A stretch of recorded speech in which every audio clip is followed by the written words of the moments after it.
የአማራ ፋኖ ሰርጎ ገብቶ የነበረው ማስረሻ ስጤ ትናንት ካረጋ ከበደ ጋር አፋድ ወኪ ተፈራረምኩ ማለቱን ተከትሎ በርካታ ሚስጥራዊ መረጃዎች እየወጡ ይገኛሉ። ከሰሞኑ አፋድ የተባለው የእነ እስክንድር ነጋ ድርጅት ማስረሻ ስጤን ከድርጅቴ አግጃለሁ ብሎ መግለጫ መስጠቱ የሚታወስ ሲሆን ትላንት ደግሞ በአፋድ በኩል ተባሯል የተባለው ማስረሻም አፋድ ወኪዬ ካረጋ ከበደ ጋር ተፈራርሜያለሁ ብሏል። ከዚህ በፊት እስክንድር ነጋ ከወዲዶች ከነወርቅነህ ገበየሁ ጋር መነጋገሩ የሚታወስ ሲሆን ዛሬ ደግሞ በድጋሚ እስክንድር ነጋን በተመለከተም አዲስ መረጃ ወጥቷል። በዝርዝር እንመለከተዋለን። በሌላ በኩል ዛሬ በተደረገ ከባድ ትንቅንቅ ከ100 በላይ ያገዙ ኃይሎች መሰናበታቸው ሲነገርም በርካቶች ቁስለኛ ሆነው ሆስፒታል መግባታቸውም ታውቋል። በዚህ ውጊያም ስለደረሰው አጠቃላይ ሁኔታም መረጃዎችን አሰባስበናል። በቆይታችን በስፋት የምታደምጡት ይሆናል። ፋኖ የብልጽግናው ቡድን ቁልፍ የመረጃና ደህንነት አባላት የነበሩ 4 ሰላዮች ላይ እርምጃ መውሰዱን አስታውቋል። ተጨማሪውን ይዘናል። ይህ ሰንሰለት ሚዲያ ነው። ሰንሰለት ሚዲያ አስቸኳይና ወሳኝ መረጃዎችን እንደሚከተለው ማቅረብ ይጀምራል። በቆይታችንም ቀደም ሲል በአርዕስቱ ያስደመጥናችሁን ዜናዎች እንዲሁም ሌሎች መረጃዎችን በዝርዝር ወደ እናንተ እናደርሳለን። እናንተም ለቻናሉ አዲስ ከሆናችሁ ሰብስክራይብ እንዲሁም ቪዲዮ ላይክና ሼር እንድታደርጉ በትህትና ይጠይቅን። በቀጥታ ወደ ዝርዝር መረጃዎች አለፍን። አብራችሁን ቆዩም። ፋኖ የብልጽግናው ቡድን ቁልፍ የመረጃና ደህንነት አባላት የነበሩ 4 ሰላዮች ላይ እርምጃ መውሰዱን አስታወቀም። የምድር ኃይልና የአየር ኃይል በሙሉ አቅሙም ካሰለፈው የብልጽግናው አገዛዝ ጋር ገጥሞም ድል እየተቀዳጀ የሚገኘው የፋኖ ኃይል አሁን ደግሞ የዚሁ ጸረ አማራ አገዛዝ ቁልፍ የመረጃና ደህንነት ሰዎች ናቸው ባላቸው ላይ ከወትሮ በተለየ ሁኔታ ጥብቅ እርምጃም እየወሰደባቸው ይገኛል። ከቀናት በፊት የራያ ቆቦ ወረዳና የሰሜን ወሎ ዞን መረጃና ደህንነት ቡድን ቁልፍ ሰው የነበረው አቶ ጥጋቡ ደርቤ የተባለ የደህንነት ከነአጃቢዎቹ መደምሰሱም ሰምቷል። በራያ ቆቦ ወረዳና በሌሎች የዞኑ አካባቢዎች የተንቀሳቀሱም የፋኖ ደጋፊ ናችሁ፣ ፋኖን የተቀላቀለ ቤተሰብ አላችሁ፣ ብልጽግና ፓርቲን አትደግፉም፣ በየስብሰባው ከመንግስት የሚወርዱ መመሪያዎችን ይተቻሉ በሚል ንጹሃን በግፍ ሲያስረሽኑም በጅምላ ሲያሳስሩ የነበሩ 4 ሰላዮች በፋኖ ስናይፐር ጥይት ተመተው ግብዓተ መሬታቸው ተፈጽሟልም ነው የተባለው። እነዚህ የመረጃና ደህንነት ቡድን አባላት ንጹሃንን በግፍ ከማስረሽና ከማሳሰር በተጨማሪም በውጊያ ወቅት የድሮን የመድፍና የሞርተር እንዲሁም የሌሎች ከባድ መሳሪያዎች አስተኳሽ በመሆን ንጹሃን ለእልቂት የዳረጉም ታሪክ በጥቁር መዝገቡ በደማቁ ያሰፈራቸው የዘመናችን ባንዳዎች ነበሩም። በአፋባ ምኒልክ ስር የምስራቅ አማራ ኮር 2 ቃኞች ዳር 24 ቀን 2018 ዓ.ም አመሻሹን በራያ ቆቦ ወረዳ ልዩ ቦታው አራዶም ወታደራዊ ካምፕ ዙሪያ ላይ በፈጸሙት የጥናት ጥቃት ጉሽሽ ድረስ የተባለ የህዝብ ያስለቀሰ ደህንነትን ጨምሮ 4 የመረጃና ደህንነት አባላትን መግደላቸውን እዙ በላከው መረጃ ያሳወቀ ሲሆን እርምጃው ተጠናክሮ ይቀጥላል ብሏል። ቆቦ ከተማን ጨምሮ የራያ ቆቦ ወረዳና የሰሜን ወሎ ዞን የመረጃና ደህንነት አባል በመሆን ንጹሃንን የፋኖ ደጋፊ ናቸው፣ ፋኖን የተቀላቀለ ቤተሰብ አላቸው በሚል እያሳፈነ እንዲሁም የድሮን አስተኳሽ በማሰማራት ላገዛዙ ሲለላክ የነበረው አቶ ጥጋቡ ደርቤም ህዳር 17 ቀን 2018 ዓ.ም ማለዳ ላይ ከነአጃቢዎቹ በተወሰደበት ጥቃት ህይወቱ ማለፉን በወቅቱ ጣቢያችን የዓይን እማኞችንና ምኒልክ ዕዝን ዋቢ አድርጎ መዘገቡ አይዘነጋም።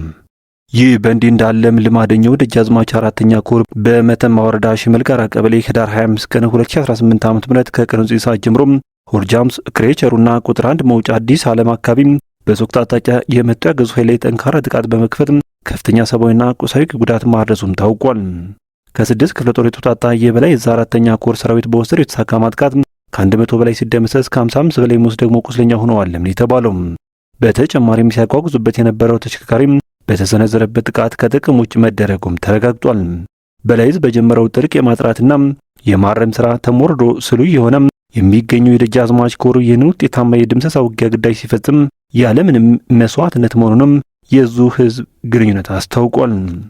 በሌላ መረጃችን የአማራ ፋኖ ሰርጎ ገብቶ የነበረው ማስረሻ ስጤ ትናንት ካረጋ ከበደ ጋር አፋድን ወክዬ የተፈራረምኩ ነው ማለቱን ተከትሎም በርካታ ሚስጥራዊ መረጃዎች እየወጡ ይገኛሉ። ከሰሞኑ አፋድ የተባለው የእነ እስክንድር ነጋ ድርጅት ማስረሻ ስጤን ከድርጅት ያግጃለሁ ብሎም መግለጫ መስጠቱ የሚታወስ ሲሆን ትላንት ደግሞ በአፋድ በኩል ተባሯል የተባለው ማስረሻ አፋድ ወክዬ ካረጋ ከበደ ጋር ተፈራርሜያለሁ ብሏል። አፋድም ትላንት አመሻሹን በሰጠው መግለጫ አፋድ በጦርነት እያሸነፈው ካለው አገዛዝ ጋር የፈረመው ስምምነት የለም ያለ ሲሆን ጨምሮም በፋኖ ብርቱ ትግል እየተመታ ለመውደቅ እየተንገዳገደ ያለው የብልጽግና አገዛዝ ከፈረሰ 2 ዓመታትን ካስቆጠረው የአማራ ክልል መንግስት የሙት መንፈስ ጋር የአማራ ፋኖ ህዝባዊ ድርጅት የሰላም ስምምነት አደረገ ብሎ ዛሬ ረፋዱን ያወጣው መግለጫ ፍጹም ሐሰት ነው ሲል መግለጫ ወጥቷል። ሆኖም አፋድ ማስረሻን አልወከልኩም ይበል እንጂም አፋድ የተባለው ድርጅት ሙሉ በሙሉ ከብልጽግና ጋር እንደሚሰራ በበርካቶች ዘንድ እየተተቸም ይገኛል። እስክንድር ነጋ ባለፈው ዓመት በጥር ወር የመንግስት አካል የለበትም ባለው ውይይት ከነ ኃይሉ ጎንፎና የአፍሪካ ህብረትና ከነወርቅነህ ገበየሁ ኢጋድ ጋር ያደረገው ውይይት ነው ትላንት የሰላም ስምምነት በማድረግ እየተጠናቀቀውም እየተባለ ይገኛል። ትላንት በአብይ አህመድ ትዕዛዝ በአዲስ አበባ አረጋ ከበደ በሚባለው ግለሰብና አፋድ በሚባለው ድርጅት ተወካይ መካከል ተፈረመ የተባለው የአፍሪካ ህብረትና ኢጋድ ያሸማገሉት የሰላም ስምምነት እስክንድር ነጋና ድርጅቱ ከወራት በፊት የጀመሩት አውጫጭኝ ፍጻሜ እንደሆነ የበርካቶች እምነት ነው። እስክንድር ነጋ ከወራት በፊት ሴራው ሲጋለጥበት ለማስተባበል በሰጠው መግለጫ ከአፍሪካ ህብረትና ከኢጋድ ጋር ባደረገው ንግግር የመንግስት አካል የለም የሚል ማስተባበያ ሰጥቶ እንደነበር አይዘነጋም። አቶ እስክንድር ነጋ የመንግስት አካል የለበትም ያለው ከወሬዶች ከነወርቅነህ ገበየሁና ከነኃይሉ ጎንፎ ጋር ያደረገውን አፈርሳታ ነበር። የሆነ ሆኖ እስክንድር ነጋ ያኔ የጀመሩትና መላው አፋድ የሚባለው የድርጅት አመራር በአማራ ህዝባዊ ተጋድሎ ላይ ሲሰራበት የቆየው ደባ ትላንት በአደባባይ ተጋልጦ ማስረሻ ሰጤ አፋድን ወክዬ ተደራደር ያለው ሲል ገልጿል።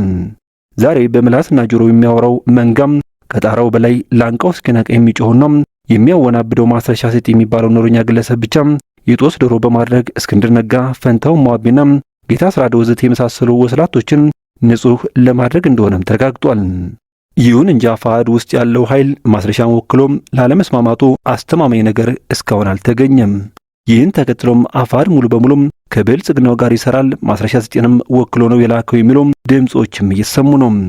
ከዚህ በፊት እንዳልነው አፋድ የሚባለው የአየር ባየር ድርጅት ሲመሰረት ጀምሮ ዓላማው የአማራ ህዝባዊ ተጋድሎን በማደናቀፍ የብልጽግና የክፉ ቀን ምርኩዝ ለመሆን ነበር። ይህንን የአፋድ ተብየውን ገመና በመሸፋፈንና ማስረሻ ሰጤ የሚባለው ኖረኛ ግለሰብ ብቻ ነጥሎ ነገሩን ማራገብ እስክንድር ነጋና ግብረ አበሮቹም በአማራ ህዝባዊ ተጋድሎ ላይ የደቀኑትን ችግር ለመሸፋፈንም ይመስላል። በአማራ ህዝብ አካል ሳይሆን የብልጽግና የክፉ ቀን ምርኩዝ የሆነ ድርጅት መሆኑ መታወቅም አለበት። ያም ሆነ ይህ ግን ከወር በፊት አብይ አህመድ ፓርላማ ላይ ፕሪቶሪያው ላይ ከነ ጀነራል ጻድቃንና ከነ ጌታቸው ረዳ ጋር ብቻ ነው ድርድር አድርጌ የተፈራረምኩት፣ እነሱ ብቻ ናቸው ስምምነቱ የሚመለከታቸው የሚል ይዘት ያለው ንግግር ማድረጉም አይዘነጋም። ከዚህ ንግግር ሚራክላዊ ትምህርት የቀሰመው የአማራ ክልል ምስለኔ ፕሬዝዳንት አቶ አረጋ ከበደ ደግሞ በትናንትናው ዕለት ከማስረሻ ሰጤ ጋር በግለሰብ ደረጃ ባህር ዳር ላይ የሰላም ስምምነት ተፈራረምን ሲልም ታሪኩን ደግሞታል። በተመሳሳይ የኦሮሚያ ክልል ፕሬዝዳንት አቶ ሽመልስ አብዲሳም ከጃልሰኝ ጋር በጠረጴዛ ዙሪያ ተወያይተን ተስማምተናል፣ ሰላም አጽንተናል፣ ድርድር አድርገናል፣ ከዚህ በኋላ ኦሮሚያ ላይ አንዳች የጥይት ኮሽታ የለም ብሎ ከተናገረ ማግስት ሌላ ጦርነት ለማድረግ ሸኔ እናጠፋለን ብሎ መፎከር፣ በዚህ በኩል ማርክ ያለው በሁሉም ግንባር ተሰማርቻለሁ የሚል መግለጫ ማት ሲደረድር ከሰላም ስምምነት ፊርማ በኋላ ቀናቶች አልፈጁበትም ነበር። የሚገርመው ትግራይን ወክለው ፈርመዋል የስምምነቱ ዋርካ ናቸው የተባሉት ጌታቸው ረዳና ጻድቃን አሁን ላይ የትግራይ ክልልን መርገጥ አይችሉም። ይልቅ በፖለቲካ ልዩነት በተፈጠረው መቃቃር በስጋት ታጥሮም ትግራይ መሄድ አቁመዋል። አረጋ ከበደም ከማስረሻ ሰጤ ጋር የመንደር ውል እንኳን የሚመስል አንዳች የስምምነት መንፈስ ሳይታይበት በቅጽበት ተፈራርመናል ብለው መግለጫ ቢሰጡም ማስረሻ ሰጤም ለመሆኑ ምን ያህል ኃይል ይዞ ነው የተደራደረው ወይስ ደግሞ እጅ የሰጠው የሚለው ጉዳይ ብዙዎችን እያነጋገረ ቀጥሏል። የተከበራችሁ ቤተሰቦች ከሰንሰለት ሚዲያ ለሰዓቱ የነበሩን መረጃዎች እነኝን ይመስሉ ነበር። በቀጣይ በሌሎች ዜናዎች እንዲሁም ጥቆማ እስከምንገናኝ በያላችሁበት የዓለም ጫፍ በሰላም ቆዩኝ።